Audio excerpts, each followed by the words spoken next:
साथियों नमस्कार। विश्व गुरु का ज्ञान विश्व शांति अभियान चैनल में आप लोगों का स्वागत है। आज हम आप लोगों को समझाने का प्रयास करेंगे सद्गुरु कबीर साहब की वाणियों के अनुसार कि परमात्मा को खोजने वाले जितने भक्त हैं और अज्ञानतावश संसार में नाना प्रकार की भक्ति बताई गई है और नाना प्रकार की भक्ति लोग करते भी हैं। लेकिन परमात्मा को पाने के लिए कैसी भक्ति करना चाहिए, कैसे परमात्मा मिलेगा, कैसे परमात्मा को पहचानोगे, अर्थात मोक्ष के मार्ग में भक्ति करने वाले सभी लोगों को ये वीडियो सुनने की आवश्यकता है और समझने की आवश्यकता है कि आखिर सद्गुरु कबीर साहब ने किस प्रकार से बयान दिया है। क्योंकि सद्गुरु कबीर साहब ने साथियों कोई भी बात सोची समझी और सुनी सुनाई बातें नहीं बयान की हैं, अर्थात उन्होंने जो हकीकत जाना है कि वास्तव में ऐसा ही होना चाहिए और ऐसा ही जगत में हो रहा है, वही सब कुछ सद्गुरु कबीर साहब ने दर्शाया है। तो समस्त भूले भटके भक्तों के लिए सद्गुरु कबीर साहब ने जो रास्ता दिया है, तो इस वाणी से आपको समझने का प्रयास करना है कि साहब क्या कहना चाहते हैं। साहब ने इस शब्द में प्रथम वाणी में कहते हैं, परम प्रभु अपने ही उर पायो, परम प्रभु अपने ही उर पायो। परम प्रभु शब्द यहाँ पर साथियों आ जाता है पार ब्रह्म परमात्मा, यानी महाचेतन सत्पुरुष परमात्मा, जिसके पहले जगत में कुछ भी नहीं था, कोई भी नहीं था। अर्थात उस पार ब्रह्म परमात्मा को प्राप्त कर लेने का मतलब होता है मोक्ष गति प्राप्त कर लेना, आवागमन की प्राप्ति कर लेना। और आवागमन से छूटने वाला जो ज्ञान है साथियों, वो तुम्हारे अंतर्गत ही मिलेगा, तुम्हारे अंदर ही आपको प्राप्त होगा। लेकिन कैसे प्राप्त होगा, कब प्राप्त होगा, ये आपको पता नहीं है ना। मतलब मुक्ति के लिए आप लोग नाना प्रकार के जतन करते हैं। कोई यज्ञ करता है ना, कोई दान खूब करता है ना, कोई हवन करता है, कोई कुछ करता है तो कोई कुछ करता है, भंडारा करता है, नाना प्रकार के क्रियाकर्म लोग करते हैं। आवागमन से छूटने के लिए, मुक्ति के लिए नाना प्रकार की योग साधनाएं करते हैं। तो सद्गुरु कबीर साहब कहते हैं ऐसा करने से कुछ भी नहीं होता है। तो सद्गुरु कबीर साहब ने यहाँ पर समझाया परम प्रभु अपने ही उर पायो। अपने ही उर का मतलब ये होता है कि अपने ही अंतर्गत, मतलब मुझ में ही मुझे वो वस्तु मिली जिसकी मुझे तलाश थी। अर्थात आप परमात्मा को खोजने के लिए बाहर जाते हो, तंत्र मंत्र का जाप करते हो, हवन यज्ञ करते हो, ये सब करते हो, तो इससे परमात्मा की प्राप्ति नहीं होती, परमात्मा की जानकारी नहीं हो पाती है। ऐसा आप जन्मों जन्म करते रहेंगे मगर आपको ज्ञान नहीं होगा कि परमात्मा कौन है, और ना ही आपके जीवन का उद्देश्य पूरा होगा जो मुक्ति का मार्ग है, और मोक्ष नहीं मिलेगा। कहने का तात्पर्य, तो सद्गुरु ने समझाया परम प्रभु अपने ही उर पायो। जुगाने जुगाने की मिट्टी कल्पना, सद्गुरु भेद बतायो, परम प्रभु अपने ही ओर पायो। जुगन जुगन से मिट्टी कल्पना, जुगन जुगन की मिट्टी कल्पना, सद्गुरु भेद बताए। अब यहाँ पर आपको समझना है जुगन जुगन शब्द यहाँ पर क्यों लगाया गया है। साथियों, आत्मा जो है तो नश्वर संसार में फंसने के कारण बहुत पीड़ित हो रही है। आत्मा इस शरीर में रहकर बहुत पीड़ित होती है। आत्मा जब इस शरीर में नहीं थी, आत्मा जब परमात्म सत्ता में विद्यमान थी, तो आत्मा सर्वत्र सुखमय थी, यानी उसके अंतर्गत कभी दुख का नाम भी नहीं आया। लेकिन जब से आत्मा शरीर में लीन हो गई, शरीर में वासना ले ली, शरीर में रहने लगी, तब से आत्मा को बहुत पीड़ा होने लगी। मतलब आज इस शरीर में हो, कल गधे के शरीर में, परसों हाथी के शरीर में, नरसों घोड़े के शरीर में। कहने का तात्पर्य है कि जन्म आपका बदलता रहता है, और इस प्रकार से आत्मा जो है तो इन शरीरों में जन्म लेती है, मरती है, कर्म करती है, भूख नींद प्यास, इन सब में आत्माएं जो हैं तो फंसी रहती हैं, परेशान होती रहती हैं। यानी आपको ये समझना है कि इस संसार में सुख नहीं है।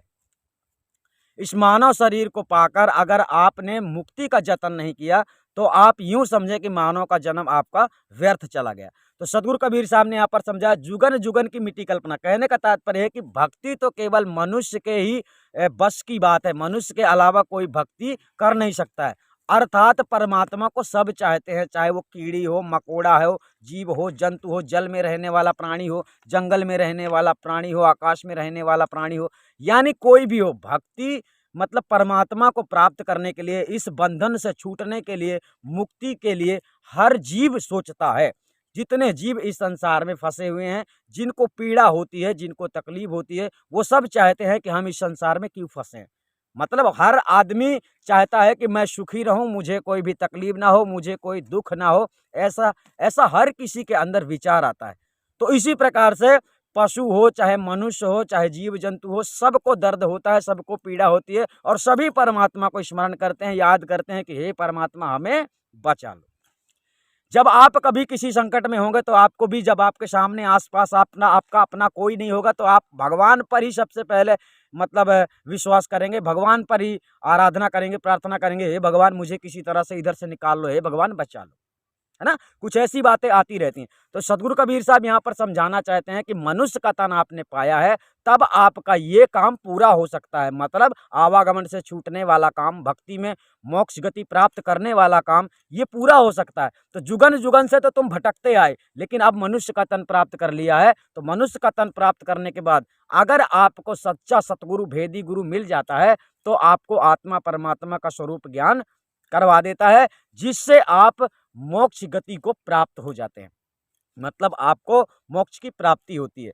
तो सदगुरु कबीर साहब ने इसी तरह से साधारण तरीके से समझाने का प्रयास किया है कि किस प्रकार से मनुष्य भटक रहा है, अर्थात आपको नहीं भटकना है। अगर आप भटक रहे हैं तो आप इस वाणी को समझेंगे तो आपकी चेतना जाग जाएगी, आप समझ जाएंगे कि हमको करना क्या है। ठीक है, तो चलिए सदगुरु कबीर साहब ने आगे वाणी में क्या कहा है उसे भी अच्छी तरह से जान लेते हैं।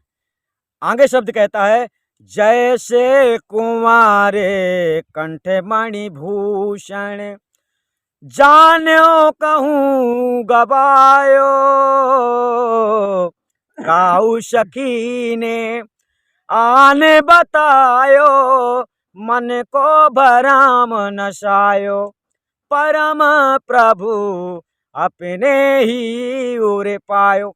यहाँ पर शब्द कह रहा है कि जिस प्रकार से यहाँ पर सदगुरु कबीर साहब ने परमात्मा की तलाश में भटकने वाले सभी लोगों को, जैसे परमात्मा को आप लोग खोज रहे हो, ढूंढ रहे हो, मंत्र जप कर रहे हो, तपस्या कर रहे हो, योग साधना कर रहे हो, नाना प्रकार के कर्म कांड कर रहे हो, जिस प्रकार से अज्ञानी गुरुआ लोग, पाखंडी गुरुआ लोग संसार में करवाते हैं, तो उनके बातों पर विश्वास करके आप लोग चल देते हो, वो काम करने लगते हो जो कि जीवन भर करते रहते हो, लेकिन काम पूरा नहीं होता है। तो सदगुरु यही कह रहे हैं कि जब आप परमात्मा की तलाश कर रहे हो, इसका मतलब आप कुछ तलाश रहे हो जो आपका खो गया है, आप उसे ढूंढ रहे हो, उसे आप पाना चाहते हो। तो आप क्या पाना चाहते हो? एक भक्त की कामना क्या होती है? एक भक्त की कामना होती है मुझे परमात्मा की प्राप्ति हो जाए, मेरे जीवन की मुक्ति हो जाए, इस आवागमन के चक्र से मैं छूट जाऊं। तो सदगुरु कहना चाहते हैं कि जैसे कुंवर कंठमणि भूषण, यहाँ पर उदाहरण दे रहे हैं कि जैसे कोई राजकुमार होता है, कंठमणि भूषण बोले तो वो जो श्रृंगार करता है, जो भी वो पहनता है, हीरे मोती सोने चांदी जो भी पहनता है, जब वो स्नान करता है तो वो उसे उतार कर रख देता है ना। जब वो स्नान करता है तो उसे उतार कर रख देता है। तो सदगुरु कबीर साहब यहाँ कहना चाहते हैं, जैसे कुंवर कंठमणि भूषण, जाने कहूँ गवायो, यानी उसने कहीं रख दिया। हालांकि यहाँ पर रखने वाली बात अलग होती है और परमात्मा से बिछड़ने वाली बात अलग होती है, लेकिन फर्क वही है कि आप किसी चीज की तलाश कर रहे हो। तो एक भक्त की तलाश होती है परमात्मा, अर्थात परमात्मा की प्राप्ति। वो चाहता है कि मैं परमात्मा के साथ रहूं, परमात्मा में समा जाऊं, मैं इस संसार में ना आऊं, आवागमन से छूट जाऊं। तो यहाँ पर उदाहरण राजा के ऊपर चलता है कि जैसे कुंवर कंठमणि भूषण, जाने कहूँ गवायो, अर्थात राजा को ऐसा लगा कि मेरा जो मैं पहन कर रखता था, सोना चांदी हीरे मोती के जो मतलब माला पहनता था मैं, तो वो चीज़ मेरी खो चुकी है। उसे ऐसा लगता है, वो रख कहीं और देता है और ढूंढता कहीं और है, मिलता नहीं है। तो इसलिए यहाँ पर बताया गया है, काऊ सखी ने आन बतायो, मन को भरम नसायो। अर्थात काऊ सखी का मतलब आपको यहाँ पर यह समझना है कि जैसे राजाओं के महलों में रानियों के संग में जो दासियां होती हैं उनकी सेवा में, तो कभी दासी आकर राजकुमार को कहती है, अरे तुमने कंठमणि भूषण तो वहां पर रखा है। कहने का तात्पर्य जो आपने सोने चांदी हीरे मोती के हार पहने हुए थे वो आपका उस जगह में रखा हुआ है, वो गायब नहीं है, मतलब खो नहीं गया। तो इस प्रकार से राजा को पता चल जाता है, फिर उसके अंदर का वो भ्रम जो है तो नष्ट हो जाता है। अर्थात उसे पता चल जाता है कि मेरी वस्तु खोई नहीं थी, मुझे पता नहीं था कि वस्तु कहाँ पर रखी है। ठीक इसी प्रकार से अगर सच्चा सतगुरु आपको मिल जाता है तो परमात्मा जो सर्वत्र है, यानी आपके आजू बाजू अंदर बाहर हर जगह पर विद्यमान है, उस परमात्मा का परिचय करवा देता है, तो आपको पता चल जाता है कि परमात्मा तो यही था, लेकिन मैं उसे जानता नहीं था, मैं उसे भूल गया था।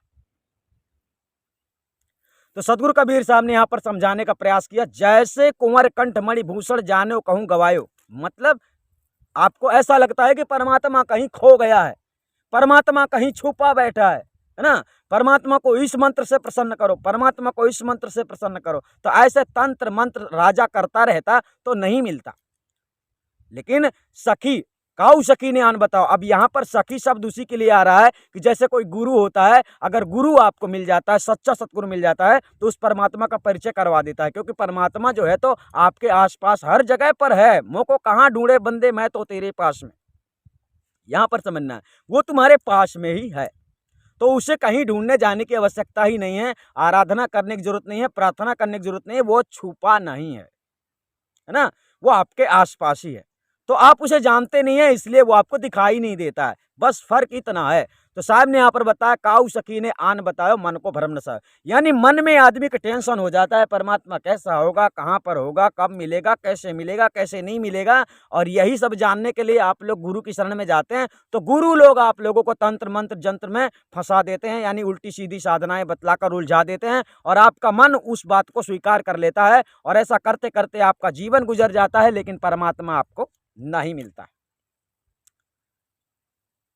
तो यहां पर सदगुरु कबीर साहब ने समझाने का प्रयास किया है कि आपको ऐसा कोई भी कार्य नहीं करना है जो कार्य करने से मतलब आपको परिणाम सही ना मिले। जिस काम का कोई परिणाम ही ना हो, वो काम करने का क्या मतलब यही है कि जप तप योग साधना आदि आप जो भी करते हैं, ऐसा करने से परमात्मा का परिचय नहीं होता, परमात्मा का ज्ञान नहीं होता, परमात्मा को आप जान नहीं सकते, पहचान नहीं सकते। ऐसा करने के लिए, परमात्मा को जानने के लिए आपको सच्चे सतगुरु की आवश्यकता होती है। तो साहब ने यहाँ पर समझाया, काऊ सखी ने आन बताओ मन का भ्रम न साओ। कहने का तात्पर्य है कि गुरु जब आपको मिल जाता है, तब गुरु आपको आत्मा परमात्मा स्वरूप ज्ञान से परिचित करवा देता है। आपके मन का ये जो भ्रम है, आदमी के अंदर ये भ्रम चल रहा है, नहीं नहीं ये मंत्र से परमात्मा खुश होगा, ये मंत्र से परमात्मा प्रसन्न होगा, ये नाम परमात्मा का है, ये नाम ईश्वर का है, ये नाम अल्लाह का है, ये नाम खुदा का है, ये नाम रब का है, ये नाम गॉड का है, और आप लोग उसी नाम के आधार पर श्रद्धा भाव भक्ति में लग जाते हैं। ये क्या है? मन का भ्रम। जब सत्य को सामने देख लोगे, जब सत्य जान लोगे कि अरे परमात्मा तो ये है, तो वो आपके अंदर का मन का भ्रम जो है खत्म हो जाएगा। फिर जप तप योग साधना नाना प्रकार के कर्मकांड जो आप करते हैं परमात्मा को पाने के लिए, वो सब छूट जाएगा। फिर आप वो सब नहीं करेंगे, क्योंकि परमात्मा आपने परमात्मा को जान लिया, फिर क्या शंका है।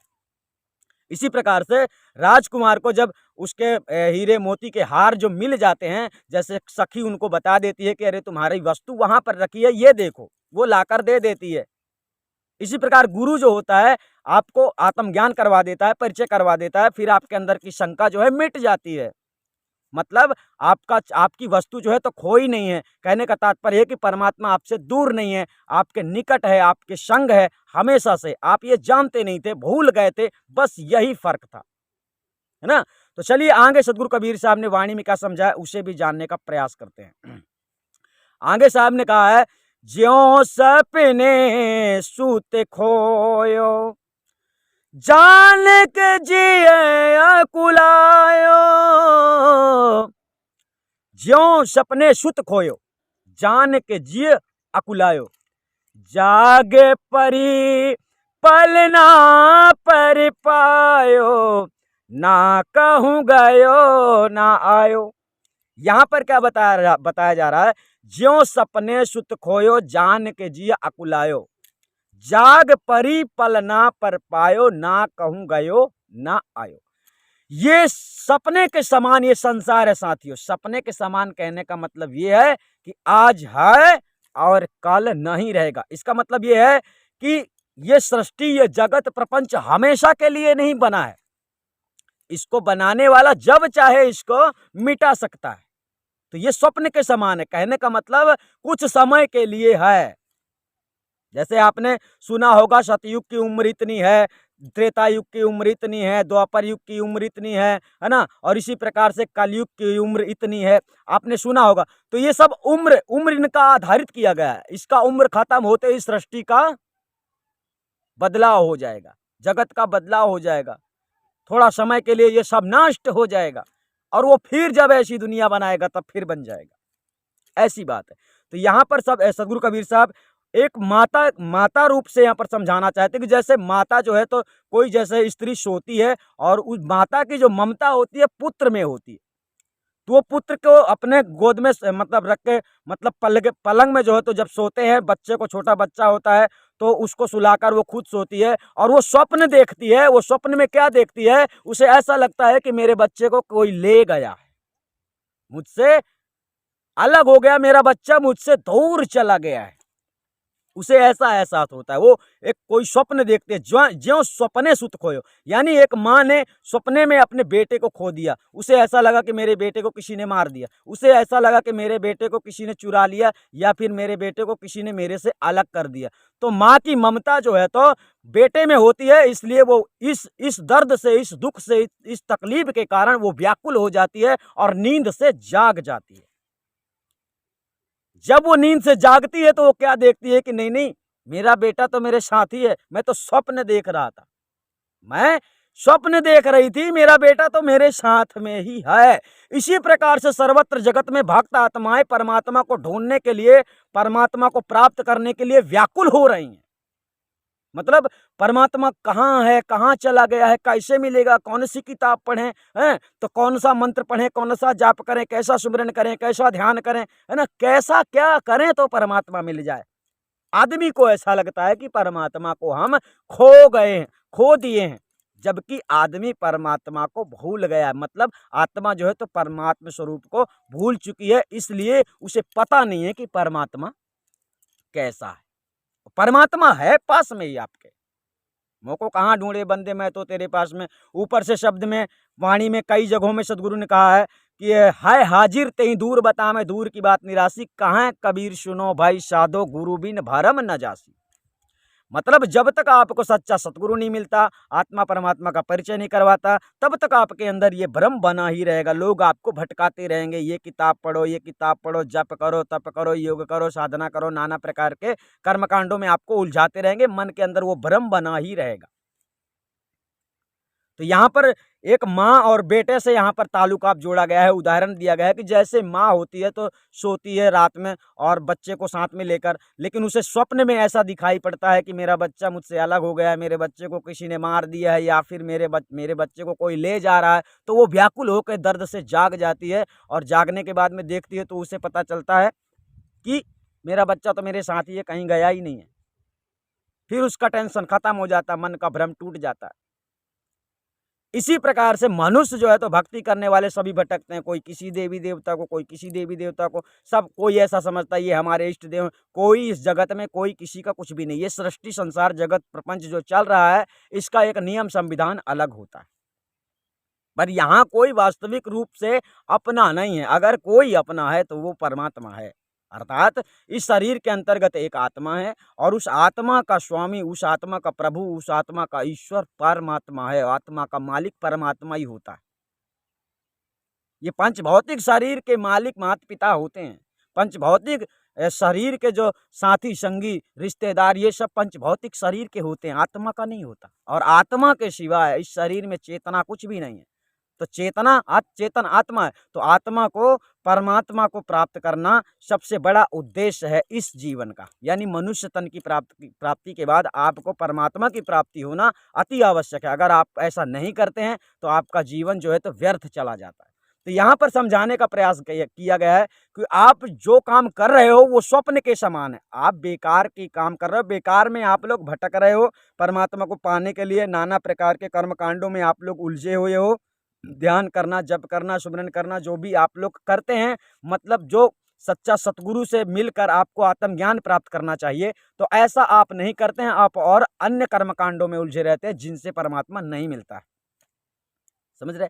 तो सदगुरु कबीर साहब ने यहाँ पर बताया कि जब आपको आत्मज्ञान हो जाता है तो ये भ्रम आपके अंदर से खत्म हो जाता है कि परमात्मा हमसे दूर है, परमात्मा हमसे रूठा है ना, परमात्मा हमसे नाराज है, परमात्मा से आप लोग प्रार्थना करते हो, ये सब आप लोगों को परमात्मा से करने की जरूरत नहीं है। अगर आपको सच्चा सतगुरु मिल जाए तो वो बड़ी आसानी से आत्मा परमात्मा का स्वरूप ज्ञान देकर आपको कृतार्थ कर सकता है, आपके अंदर के भ्रम का विनाश कर सकता है। फिर तुम्हें परमात्मा से प्रार्थना करने की क्या आवश्यकता है। हाथ प्रार्थना करने के लिए नहीं दिए गए, हाथ दिए गए हैं कर्तव्य करने के लिए, पैर दिए गए हैं चलने के लिए, आंख दिए गए देखने के लिए, कान दिए गए सुनने के लिए, मुंह दिया गया बोलने के लिए, दिमाग दिया गया समझने के लिए। तो इन सब का सही उपयोग करना चाहिए, दुरुपयोग नहीं करना चाहिए। तो सदगुरु कबीर साहब यही समझाना चाहते हैं। अब आप लोग क्या करते हैं कि उल्टे सीधे सत्संग सुनते रहते हैं, दुनिया भर की बातों में उलझे रहते हैं, जो मेन उद्देश्य है उसको पूरा करने में आपका मन नहीं लगता। तो चलिए, सदगुरु कबीर साहब ने समझाने का प्रयास ये किया है कि गोल गोल दुनिया घुमा रही है, आप गोल गोल मत घूमो, पहले स्थायी खड़े हो जाओ, चंचल चित्त को स्थिर करके विचार करो, समझो। क्योंकि जो तुमसे दूर कभी था ही नहीं, कभी दूर तुमसे हुआ नहीं, तुम किसी भी योनि में चले जाओ, किसी भी शरीर में चले जाओ, परमात्मा तुम्हारे साथ निरंतर है। फर्क इतना है कि तुम परमात्मा का संग छोड़कर इस नश्वर संसार में फंसे हुए हो, इसलिए पीड़ा होती है। तो अगर तुम आवागमन से छूट जाते हो, इस नश्वर संसार से छूटकर परमात्मा में अपनी लगन लगाते हो, परमात्मा में अपनी स्थिति बनाते हो, तो आवागमन चक्र से छूट जाते हो और सदैव सदैव के लिए परमानंद स्वरूप में स्थिर हो जाते हो। और यहां तो थोड़ा सुख है, 10% सुख समझो ना, 90% दुख है। ये संसार ऐसा है। तो चलिए, इसी प्रकार से साहब ने आगे वाणी में क्या समझाया उसे भी समझने का प्रयास करते हैं। आगे शब्द कहता है, मृगा पाश बसे कस्तूरी, बन बन ढूंढत धायो, उलट सुगंध नाले, उलट सुगंध नाभि की लीनी, स्थिर होए सकुचायो, परम प्रभु अपने ही उर पायो। यहां पर बताया गया मृगा से, मृगा को उदाहरण में लिया गया है। क्यों? चलते हैं। मृगा नाभि बसे कस्तूरी, बन बन ढूंढत धायो, उलट सुगंध नाभि की लीनी, स्थिर होए सकुचायो। कहने का तात्पर्य हुआ कि मृगा के नाभि में कस्तूरी होती है, जिसकी सुगंध अति प्रिय लगती है, बहुत सुंदर होती है, बहुत अच्छी लगती है। तो उसे इस बात का पता नहीं रहता है कि यह खुशबू मेरे ही अंदर है, इसलिए उसे जब वो खुशबू आती है, जब वो बैठता है, स्थिर होता है, तो उसकी खुशबू जो है चल पड़ती है। जब उसकी खुशबू चलती है तो उसे ऐसा एहसास होने लगता है कि ये तो बहुत अच्छी खुशबू है, बहुत मतलब आनंद आता है उसे खुशबू लेने में। तो वो ढूंढने लगता है, वन में भटकने लगता है इधर उधर कि ये खुशबू कहाँ से आ रही है। लेकिन जब वो मतलब स्थिर होता है, खड़ा होता है, तब वो खुशबू फिर चलने लगती है, तब उसे फिर सोचने लगता है कि ये खुशबू आ कहाँ से रही है, अर्थात वो खुशबू वहीं से आ रही है। अर्थात आपके अंतर्गत एक बात बताओ, एक बच्चा होता है, छोटा सा होता है, 1 साल का होता है, उसे कुछ पता नहीं रहता कि कोई परमात्मा होता है, कोई भगवान होता है, कोई ईश्वर होता है, उसे कुछ पता ही नहीं होता। वो तो खुद ही परमात्मा स्वरूप होता है। कहते हैं बच्चे भगवान का रूप होते हैं। तो इस प्रकार से बच्चे जो होते हैं तो उन्हें कुछ नहीं पता होता है कि हम क्या करने हैं, क्योंकि वो कम से कम नहीं तो 5 वर्ष तक, 7 वर्ष तक, या कि फिर 3 वर्ष तक निश्चित रूप से अचेत अवस्था में होते हैं। क्योंकि अचेत अवस्था में बच्चे अगर नहीं होंगे तो बचपन से ही वो तुमको गाली देने लगेंगे, बचपन से ही तुमको कुछ भी बोलने लगेंगे। तो ऐसा नहीं होता है, उन्हें धीरे धीरे यहाँ की शिक्षा प्राप्त करनी पड़ती है। पहली बार जब कोई जीवात्मा इस संसार में आती है तो जिस स्वरूप में आती है तो उस स्वरूप का ढंग तरीका सब कुछ उसे जानना पड़ता है। तो इसी प्रकार से बच्चों को बचपन में अचेत रखा जाता है, यानी कि रखा जाता है, ये हमारा काम नहीं है, आपका काम नहीं, ये कुदरती काम है, अर्थात उसका ही नियम है कि वो अचेत रखता है। तो उस अचेत अवस्था में बच्चों को कुछ भी नहीं पता रहता है कि हम कहाँ आए हैं, क्या करने आए हैं, क्या करने नहीं आए। लेकिन जब धीरे धीरे से वो बड़ा होता है तो उसको थोड़ी थोड़ी समझदारी फिर आने लगती है। तो धीरे धीरे से फिर पता चलता है। अभी संसार में हर मनुष्य जान सकता है, समझ सकता है, लेकिन बहुत सारे मनुष्य हैं भक्ति से कोई ताल्लुकात नहीं रखते, भक्ति से कोई मतलब नहीं रखते हैं, और बहुत सारे ऐसे लोग हैं जो दुनिया से मतलब नहीं रखते, भक्ति से मतलब रखते हैं। अब भक्ति में भेद है। कहने का तात्पर्य है कि नाना प्रकार की भक्ति हो गई है। एक भक्ति होती तो हर आदमी एक लाइन पर होता, एक जैसी बातें करते, लेकिन सारा संसार भटक रहा है उसी परमात्मा के चक्कर में। मतलब उस परमात्मा को सब पाना चाहते हैं। कोई उसी को अल्लाह नाम से जानता है, कोई राम नाम से जानता है, कोई कृष्ण नाम से जानता है, कोई गोविंद नाम से जानता है। मतलब नाना प्रकार के नाम से सब लोग उसे जानते हैं, और ये जानते हैं, मानते हैं, केवल पहचानते नहीं है। वास्तविक रूप से पहचानते नहीं कि सत्य क्या है, बस मानते हैं। किताबों से पढ़ लिया, जान लिया, और ऊपर ही ऊपर मन में मान लिया, सत्य को जाना नहीं। इसलिए सारी जिंदगी व्यर्थ में मतलब खो देते हैं। कहने का तात्पर्य यह होता है कि परमात्म सत्ता का ज्ञान तुम्हें अंदर से ही होगा, अंदर से ही, क्योंकि समझने वाला तो अंदर बैठा है, पहचान करने वाला अंदर बैठा है। पहचान करने वाला बाहर नहीं है जी। जो पहचानता है, जो सब चीजों को जानता है, जो सब चीज की परख करता है, जो सबके बारे में बतलाता है, वो अंदर बैठा है, बाहर नहीं बैठा।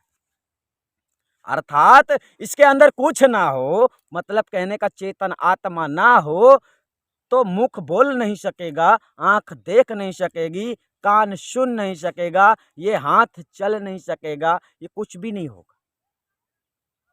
तो मेन वस्तु तो अंदर है, और उसी अंदर वाले को जानना है। तो अंदर वाले को जानकारी देने के लिए गुरु की आवश्यकता होती है। गुरु जो होता है वो तुम्हारे अंदर वाले को सब कुछ बताता है कि रुक। अब बात यह है कि आपको सतगुरु नहीं मिलता, सच्चा गुरु नहीं मिलता, इसलिए सारा जीवन नष्ट हो जाता है, और मरते दम तक ये नहीं पता चलता कि परमात्मा कैसा है, मैं कैसा हूं, मैं कौन हूं। यही नहीं पता चलता कि मैं कौन हूं। परमात्मा की तो बात ही छोड़ दो। साहब ने इसीलिए एक शब्द में कहा है, खाया पिया अघाय के सोया पांव पसार, भोंदू है कछु जाने नहीं को हम को संसार। कहने का तात्पर्य हुआ, इस संसार में बहुत सारे ऐसे लोग हैं, मतलब मनुष्य का तन तो पा लिया है, इतना सुंदर तन, इतना मतलब दुर्लभ तन, ये तो देवताओं को भी दुर्लभ है। अर्थात देवी देवता भी कामना करते हैं कि हमें मनुष्य का तन प्राप्त हो जाए, लेकिन एक मनुष्य का तन प्राप्त हो गया तो लोग देवी देवता को ही भगवान समझ लेते हैं, इसलिए मनुष्य का तन व्यर्थ में चला जाता है। तो सदगुरु कबीर साहब ने कहा कि तुमने ये नहीं जाना है अभी तक कि मैं कौन हूं। तुम परमात्मा की बात करते हो, परमात्मा की भक्ति करते हो, अगर तुम इतना भी जान लो ना कि मैं कौन हूं, तो परमात्मा शब्द तुम्हारे दिमाग से निकल जाएगा, क्योंकि तुम्हारा स्वरूप परमात्मा के स्वरूप के जैसा ही है।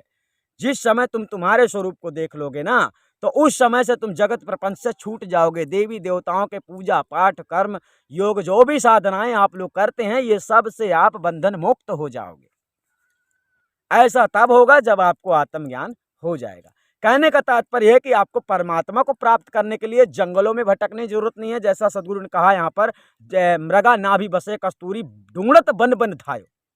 आप लोग नाना प्रकार के गुरुओं के पास जाते हैं, मुझे परमात्मा कैसे मिलेगा, ईश्वर को मैं कैसे प्राप्त कर सकता हूँ, मुक्ति कैसे मिलेगी, नाना प्रकार के सवाल आपके अंदर चलते रहते हैं। आप लोग नाना प्रकार के गुरुओं के पास जाते हैं, एक गुरु बदल लिए, दो गुरु, बहुत सारे ऐसे लोग हैं 35-35 गुरु बदल लिए, अभी तक उनको सतगुरु ही नहीं मिला।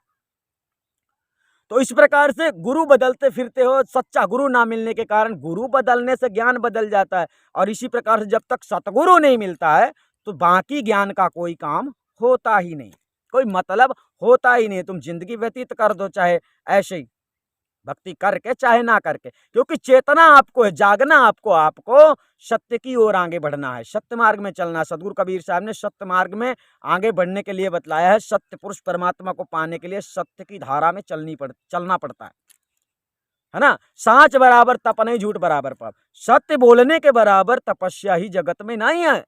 इससे बड़ी कोई तपस्या संसार में साथियों है ही नहीं। योग साधना कुछ भी कर लो तुम, अगर आपने सत्य बोलने का हौसला अपने अंदर बना लिया तो इस दुनिया की कोई भी शक्ति आपके ऊपर अटैक नहीं कर सकती। ये इसका पावर होता है, सत्य बोलने का पावर होता है। तो यहाँ पर समझने का विषय है कि परमात्मा को ढूंढने के लिए आपको इधर उधर जाने की आवश्यकता नहीं होती है, क्योंकि आपके अंदर से ही वो जागता है कि परमात्मा कौन होता है, कैसे होता है। तो सदगुरु कबीर साहब ने सीधा रास्ता बताया है कि परम प्रभु अपने ही उर पायो, जुगन जुगन की मिट्टी कल्पना सदगुरु भेद बतायो। भेद का मतलब यहाँ पर आता है परिचय, परिचय करवाना, परिचय करना, अर्थात उसे जानना, गुप्त बात, जो गुप्त है, जो मरम है, जो रहस्य है, जो तुम नहीं जानते हो। जैसे नहीं कहते कहीं किसी का मर्डर हो गया तो भाई ऐसे कैसे मर्डर हो गया, किस वजह से मर्डर हो गया, क्या मतलब है मर्डर करने का। उस रहस्य को जब आप जान लोगे शांति हो जाएगी, नहीं तो सीधे सीधे तो यही चलेगी बात, मर्डर हो गया, मर्डर हो गया। तो उसकी जानकारी जब आप लोगे कि इसका कारण क्या है, तो आप परमात्मा को तो ढूंढ रहे हो, परमात्मा परमात्मा परमात्मा, लेकिन मर्म नहीं जानते, भेद नहीं जानते, परिचय नहीं है, तुम जानते ही नहीं वो कैसा है, तो ढूंढते ही रहोगे सारा जीवन, कुछ भी नहीं होगा। लेकिन जान लोगे, भेद रहस्य आपको पता चल जाएगा, परिचय हो जाएगा, बात खत्म हो जाएगी, फिर नहीं ढूंढोगे, फिर तो आनंदमय हो जाओगे। तो यहाँ पर सदगुरु कबीर साहब ने उसी के बारे में और भी समझाते हुए क्या कहते हैं, उसे भी जान लेते हैं। आगे सदगुरु कबीर साहब कहते हैं, कहाँ ये कबीर भाई है वह गति, जो गूंगे गुड़ खायो। कहाँ कबीर भाई है वह गति, ज्यों गूंगे गुड़ खायो। ताकि स्वाद कहो कहूँ कैसे, मन ही मन मुस्कायो। परम प्रभु अपने ही उर पायो। यहां पर शब्द कहता है, कहाँ कबीर भाई है वह गति, ज्यों गूंगे गुड़ खायो।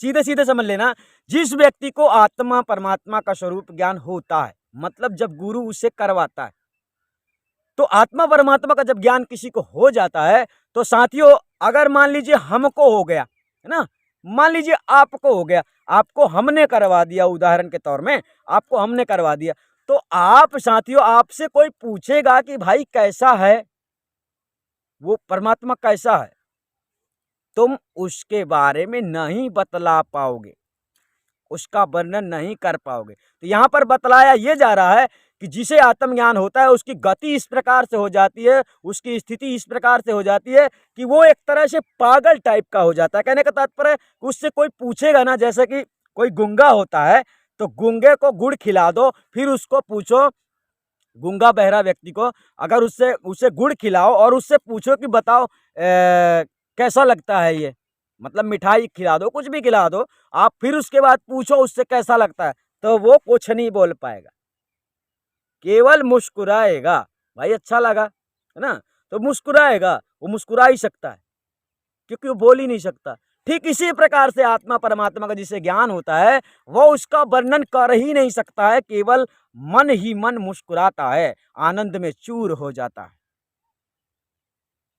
क्यों? क्योंकि उसकी आत्मा को शांति मिल जाती है, आत्मा की तृप्ति हो जाती है और वो प्रसन्नचित्त हो जाता है, फिर उसके बारे में वो किसी से बयान नहीं कर सकता। ये गति उसकी हो जाती है जिसे आत्मज्ञान हो जाता है, वो किसी को वर्णन नहीं कर सकता। इसी प्रकार से गूंगा जो व्यक्ति होता है उसे तुम गुड़ खिला दो, फिर उससे पूछो अरे ये बता स्वाद कैसा है इसका, तो वो कुछ बोल ही नहीं सकता क्योंकि गूंगा है, वो बोल ही नहीं सकता। तो बस वो मन ही मन मुस्कुराएगा, अरे बहुत अच्छा था, मतलब मन ही मन बोलेगा बहुत अच्छा है, लेकिन बोल नहीं पाएगा, उसे कोई सुन नहीं पाएगा, वो किसी से बता ही नहीं सकता। ऐसी स्थिति हो जाती है परमात्मा को प्राप्त करने वालों की। लेकिन इस संसार में सारे जगत के लोगों को जो है तो भक्ति के नाम पर केवल और केवल भटकाया गया है। तो सदगुरु कबीर साहब ने बड़े आसानी से सबको समझाया है कि आप लोगों को इस मार्ग में चलते हो, अगर सत्य मार्ग में मोक्ष गति प्राप्त करना चाहते हो, आवागमन से छूटना चाहते हो, तो आपको इस तरह से भ्रम में नहीं पड़ना है, जिस प्रकार से संसार में लोग भ्रम में डाल देते हैं, है ना। जैसे आपको कहा जाए परमात्मा के लिए व्रत रहो, परमात्मा के लिए भंडारा करो, परमात्मा के लिए जप करो, परमात्मा को पाने के लिए सुमिरन करो, तप करो, परमात्मा को पाने के लिए खपड़िया में ध्यान करो, योग साधना करो, ऐसी कोई भी बात आपको अगर कोई बतलाता है तो आप सीधे शब्दों में समझ लीजिए कि वो आत्म परमात्मा का ज्ञानी नहीं है, वो आपको धोखे में रख रहा है और आपका जीवन नष्ट कर देगा।